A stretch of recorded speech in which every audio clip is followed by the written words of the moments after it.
Selamat siang, Pasem dan teman-teman. Dalam kesempatan kali ini, kami dari kelompok Dago Dream Park akan melaporkan tahap planning sampai reporting Dago Dream Park. Dengan critical problem yang kami temukan, akses jalan yang cukup sulit yang menyebabkan pengunjung kurang nyaman. Mulai dari tahap yang pertama yaitu tahap planning. Di dalam tahap planning, kami akan membahas seputar latar belakang Dago Dream Park, hasil observasi yang kami temukan di lapangan, hasil wawancara dengan pihak manajer, tujuan pemeriksaan, dan law serta regulation yang berlaku di Dago Dream Park.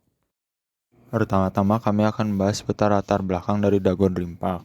Dago Dream Park sendiri berdiri pada tahun 2016 sampai saat ini, yang beralamat di Jalan Dagogiri nomor kilometer 2.2 Pagerwangi, Kecamatan Lembang, Kabupaten Bandung Barat, Jawa Barat. Pemilik dari Dago Dream Park sendiri yaitu Pak Denis Susanto. Dan bagaimana cara kami mengumpulkan informasi?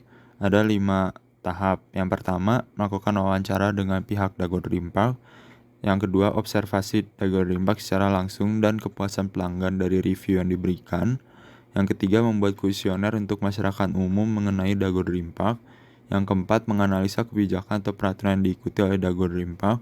Dan tahap yang terakhir yaitu mempelajari strategi dari Dago Dream Park. Selanjutnya ada di tahap hasil observasi. Hasil observasi yang kami temukan di lapangan adalah sebagai berikut. Yang pertama ada rumah atau tempat food court yang menjadi salah satu tempat kami wawancara pihak manajer. Yang kedua ada wahana ATV. Yang ketiga adanya papan petunjuk seputar Dago Dream Park atau wahana-wahana yang terdapat di Dago Dream Park. Yang keempat, ada beberapa wahana. Yang di sebelah kiri wahana ATV bagian dalam, dan yang kedua yang di sebelah kanan ada wahana yang kami asumsikan bahwa wahana tersebut sudah ditutup atau mungkin tidak beroperasi lagi. Dan yang terakhir adalah kami mendapatkan beberapa gambar dari Google Maps yang dimana gambar tersebut menjelaskan bahwa akses jalan yang menuju Dago Dream Park kurang baik atau yang menjadi pertimbangan kami menerapkan critical problem. Itu menurut saya itu dilakukan berapa lama kan tergantung kebutuhan gitu. Kalau kayak string kayak gitu bisa 2 bulan 3 bulan sekali.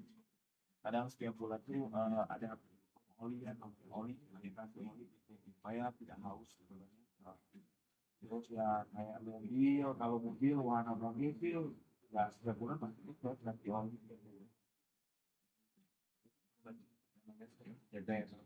Sudah ada jadwalnya.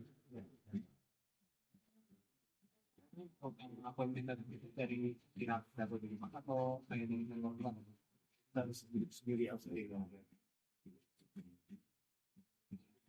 total wahana di Dago Empat dari awal bulan hingga sekarang masih ada berapa? Itu awal bulan itu beda berapa dari sekarang total wahananya ada berapa? Awal buka itu kurang lebih 5 wahana. Sekarang dalam 6 tahun ini juga 2 wahana. Banyak juga yang sejauh ini terbantu. Di setiap program itu ada karyawan atau staff yang dilakukan itu saya itu untuk membantu menuju untuk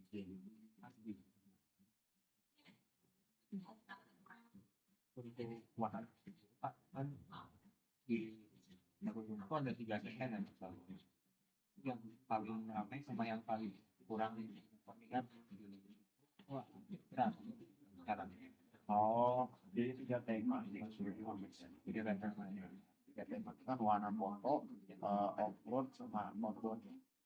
Nah, kalau untuk yang paling ramai, kalau di foto, kalau sekarang permainan sih, kayak ya offroad sih yang paling diobservasi.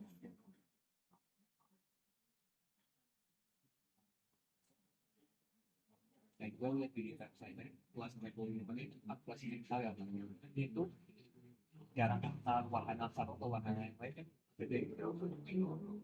Itu gimana Pak? Apakah di jalan atau jalan transportasi? Ya kalau mau jalan kalau mau nggak mau capek ya kita ada bersuara terus atau ada di mana ada apa ada apa. Jadi karena nggak bakal di rame-ramenya itu ada bagus, tapi pengunjungnya masih banyak yang nunggu gitu. Pasti Itu gimana Pak? ya sistemnya antrian aja mau gimana lagi sejauh ini sih masih oke sih ya belum pernah kayak nah, kalau over tadi pas lebaran ya tiga konser jadi yang pertama itu Urban Games di kota terus wahana permainan atau adventure ya sama wahana water extreme. Dari masing-masing wahana itu menurut Bapak kira-kira yang paling ramai itu wahana? Kalau dulu lebih ke foto, kalau sekarang ke adventure. Kalau dari segi pembangunan sendiri, em, saya kan coba cari-cari di internet gitu ya, dari law and regulation-nya gitu. Nah, kalau untuk izin pembangunannya itu kebetulan saya nggak nemu, cuman kalau dari pihak timnya memang ada. Kalau IMB ini kita punya, IMB izin membangun bangunan ini. Kalau tentang misalnya dari bulan ini atau misalnya akhir-akhir ini jumlah pengunjung yang sini kira-kira berapa? Makanya itu saya bilang kalau data kita nggak bisa keluarin. Mungkin informasi dulu aja, informasi dulu aja. Kalau nanti mungkin saya bakal kasih pertanyaan dasar terakhir kali yang dasar aja. Kalau saya tadi sebelum saya tanya juga kalau saya ada permasalahan gitu akhir-akhir ini kayak ada dari mana gitu dari sektor mana permasalahan ya misalnya masalah internal atau eksternal mungkin lebih ke internal ya kan kalau internal jauh ini enggak ya mungkin cuma di bagian operasional aja bagian misalnya kayak antrian kalau di weekday sih kita tidak ada antrian kalau weekend kita ada antrian sih gitu. Sama mungkin tingkat resiko ya kalau ada kecelakaan kayak gitu nah itu harus ditanggung karena kan wahananya kan outdoor ya.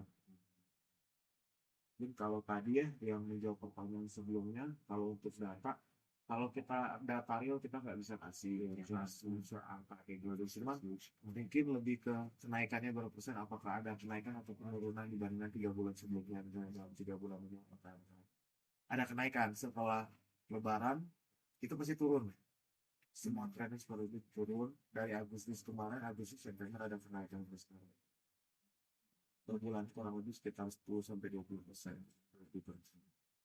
Kalau misalnya dari kira-kira kalau saya tanya permasalahan dari segi eksternal dari segi eksternal mungkin jalan ya Setelah menampilkan sesi wawancara, selanjutnya kami akan membahas seputar tujuan pemeriksaan.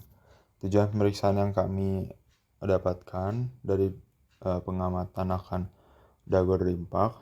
Yang pertama, mengumpulkan data dari Dago Dream Park untuk menentukan critical area atau critical problem yang dihadapi Dago Dream Park. Yang kedua, melakukan operational review kepada Dago Dream Park apakah sudah menerapkan prinsip 3E, efektif, efisien, dan ekonomis dengan baik. Dan yang ketiga, memberikan rekomendasi kepada pihak Dago Dream Park atas penelitian yang telah kami buat. Selanjutnya kami akan membahas tentang law and regulation. Yang pertama, ada kebijakan aplikasi yang dimana informasi yang dikumpulkan dari pengunjung ke pengguna situs web Dago Dream Park tidak untuk disalahgunakan oleh pihak Dago Dream Park. Yang kedua, kebijakan informasi data. Saat pengunjung menjelajah situs web atau situs web pengguna akan dilindungi oleh Dago Dream Park. Biasanya log interaksi pengunjung ini untuk memberikan layanan yang lebih baik kepada pengguna. Yang ketiga, adanya cookies. Dago Dream Park tidak menyimpan informasi pribadi di cookies kecuali jika informasi tersebut dikabulkan. Pelanggan dapat menghapus cookie Dago Dream Park sendiri melalui pengelola cookie browser. Yang keempat ada Law Enforcement and Liability. Nah, ini adalah kebijakan Dago Dream Park untuk memastikan kepatuhan terhadap proses hukum yang berlaku dalam semua kasus tersebut. Dan jika diminta untuk memberikan informasi dalam situasi ini, atau jika memungkinkan, Dago Dream Park mencoba menyampaikan informasi yang diharapkan kepada pengguna, kecuali dilarang oleh hukum. Dan yang terakhir adalah keamanan data, integritas data, dan akses. Dago Dream Park telah menerapkan prosedur fisik, elektronik, dan manajerial sesuai untuk melindungi dan mengamankan informasi tersebut. Kami sebagai tim pemeriksa mengumpulkan informasi untuk kami gunakan dalam penelitian kami dengan work program yang telah kami susun. Yang pertama, melakukan interview dengan pihak manajemen dari Dago Dream Park yang bertujuan mengumpulkan informasi mengenai Dago Dream Park untuk dapat kami evaluasi dan kami ambil kesimpulan dengan cara membuat janji temu kepada manajer Dago Dream Park untuk melakukan wawancara dengan manajer Dago Dream Park untuk bertanya-tanya kepada karyawan di Dago Dream Park. Kedua, melakukan observasi yang bertujuan untuk memahami bagaimana sistem operasional dari Dago Dream Park dimulai dari tiket masuk hingga setiap wahana yang ada. Dengan cara berkeliling Dago Dream Park, melihat wahana yang ada, dan mencoba salah satu wahana yang ada di Dago Dream Park. Yang ketiga, menyusun pertanyaan berupa survei untuk mendapat respon customer, yang bertujuan untuk mengetahui pengalaman, kesan, dan pesan selama customer menikmati fasilitas dan wahana yang tersedia di Dago Dream Park, dengan cara membuat kuesioner melalui Google Form yang akan diberikan kepada masyarakat Kota Bandung. Yang keempat, mengevaluasi kebijakan dan peraturan pemerintah yang berlaku selama melakukan pemeriksaan, yang bertujuan untuk membuktikan bahwa prosedur dan tata tertib yang disepakati perusahaan baik dan benar adanya, dengan cara membandingkan Peraturan Menteri Nomor 20 Tahun 2016 tentang perlindungan data pribadi dengan privacy policy yang ada di perusahaan. Yang kelima, melakukan pemeriksaan terhadap kebijakan dan strategi manajemen Dago Dream Park yang bertujuan untuk mengetahui apakah Dago Dream Park sudah melakukan strategi operasional dengan tepat atau masih perlu diperbaiki, dengan cara meminta sejumlah data yang tersedia untuk dibagikan oleh pihak manajemen Dago Dream Park dan menganalisa data yang diberikan oleh Dago Dream Park. Untuk fieldwork yang pertama adalah melakukan wawancara dengan manajer Dago Dream Park. Dari hasil wawancara tersebut, dapat kami simpulkan bahwa kelebihan dari Dago Dream Park adalah wahananya yang banyak serta tempat yang bersih sehingga membuat pengunjung nyaman. Untuk kelemahan ada dari akses jalan yang sulit karena berada di daerah perbukitan.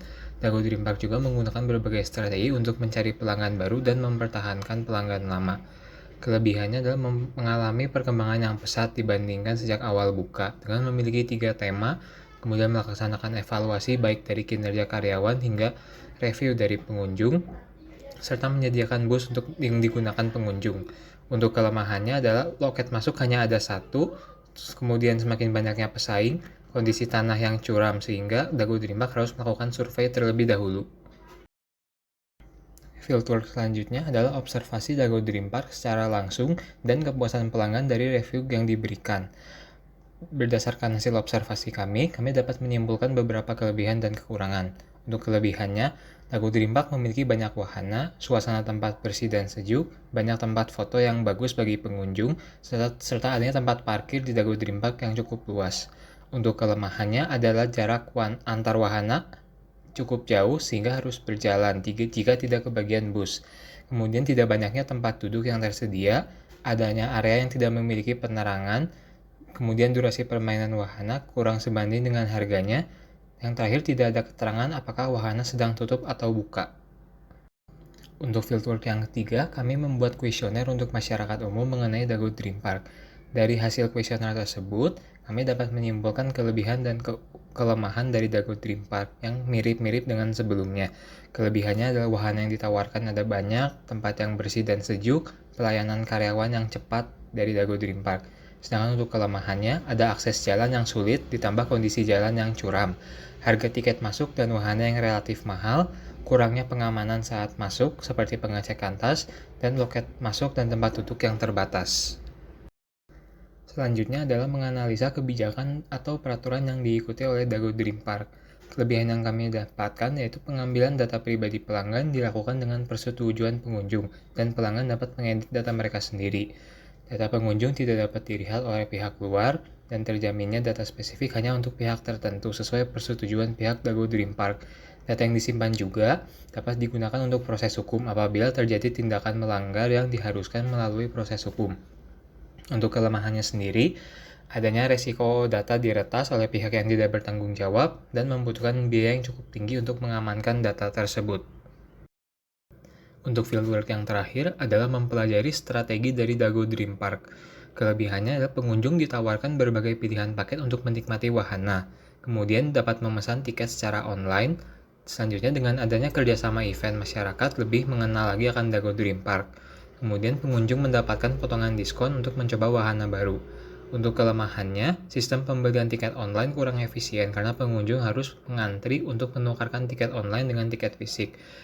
Free voucher business to business mempertimbangkan kerjasama yang mutualis. Kalau tidak, maka strategi marketing free voucher B2B dapat sulit dipertahankan. Tidak bisa rutin memberikan potongan harga, kerjasama event yang hanya difokuskan untuk wilayah Bandung, serta antrean wahana yang cukup panjang karena mendapatkan diskon. Kemudian untuk development of review findings yang pertama, Dago Dream Park memiliki akses jalan yang sulit serta kondisi jalan yang curam. Kondisi akses jalan menuju Dago Dream Park dan kondisi tanah di dalam wahana terlampau buruk dan curam, sehingga dapat menyebabkan pengunjung mudah lelah dan dapat membahayakan pengunjung. Kriterianya yaitu memiliki akses jalan yang aman dilewati pengunjung untuk meminimalisir kecelakaan dan sesuatu yang tidak diinginkan lainnya, meskipun jenis kontur tidak rata. Penyebabnya adalah lokasi Dago Dream Park yang berada di daerah perbukitan. Dampak yang diberikan yaitu akses jalan yang buruk mengakibatkan pengunjung mudah lelah, serta harus ekstra berhati-hati saat berkendara menuju lokasi maupun saat menikmati wahana di lokasi Dago Dream Park. Rekomendasinya adalah melakukan perbaikan jalan yang rusak agar mempermudah akses jalan pengunjung. Selanjutnya yang kedua adalah fasilitas Dago Dream Park yang masih kurang memadai. Kondisinya terdapat beberapa fasilitas yang masih kurang cukup, seperti tempat duduk. Untuk kriterianya yaitu memiliki fasilitas yang lengkap untuk digunakan oleh pengunjung. Penyebabnya kurangnya respon dari pihak Dago Dream Park terhadap kebutuhan konsumen. Dampak yang diberikan, pengunjung meninggalkan review yang kurang baik untuk Dago Dream Park. Untuk rekomendasinya, bisa bertanya langsung kepada konsumen seputar tingkat kepuasan pengunjung dalam menggunakan fasilitas yang ada, serta fasilitas yang dinilai masih kurang. Yang ketiga adalah problematika Dago Dream Park terkait biaya operasional dan non-operasional. Kondisi yaitu biaya yang dikeluarkan untuk kegiatan operasional dan non-operasional cenderung mahal. Untuk kriterianya yaitu menyesuaikan biaya yang ditimbulkan dengan manfaat yang didapatkan. Penyebabnya adalah pengeluaran biaya untuk menarik pengunjung baru dengan cara membuat wahana baru. Dampak yang diberikan, harga tiket yang cenderung mahal bagi pengunjung. Rekomendasi yang dapat kami berikan yaitu membuat estimasi anggaran untuk memperhitungkan benefit yang diperoleh, kemudian menerapkan strategi baru untuk meningkatkan revenue dan mengevaluasi wahana yang sepi. Untuk yang keempat adalah sektor keamanan Dago Dream Park yang belum menyeluruh. Kondisi yang di lapangan tidak dilakukannya pemeriksaan barang-barang pengunjung. Untuk kriterianya, pengunjung bisa mengakses data pribadi mereka dan dilakukan pengecekan sebelum memasuki kawasan Dago Dream Park. Penyebab dari masalah ini yaitu memerlukan biaya tambahan yang cukup banyak untuk menerapkannya, dari aspek karyawan hingga maintenance system. Dampak yang diberikan yaitu resiko terjadi tindak kejahatan di Dago Dream Park. Untuk rekomendasinya, kami menyarankan untuk melakukan pemeriksaan saat sebelum masuk Dago Dream Park dan rutin melakukan maintenance pada sistem informasinya. Yang terakhir yaitu strategi Dago Dream Park untuk penjualan tiket masuk online yang kurang efektif. Kondisi di lapangannya, pembelian tiket masuk online harus ditukar dengan tiket fisik di loket masuk. Untuk kriterianya sendiri, tiket masuk online tidak perlu mengantri lama. Penyebabnya yaitu kurangnya mempertimbangkan faktor-faktor dalam strategi penjualan tiket online. Dampak yang diberikan yaitu menimbulkan antrian yang panjang karena pengunjung harus mengantri di satu loket masuk untuk membeli atau menukar tiket masuk. Rekomendasi yang kami berikan dapat membuka loket masuk tambahan bagi pembeli tiket online secara khusus sehingga antrian tidak panjang pada hari-hari sibuk.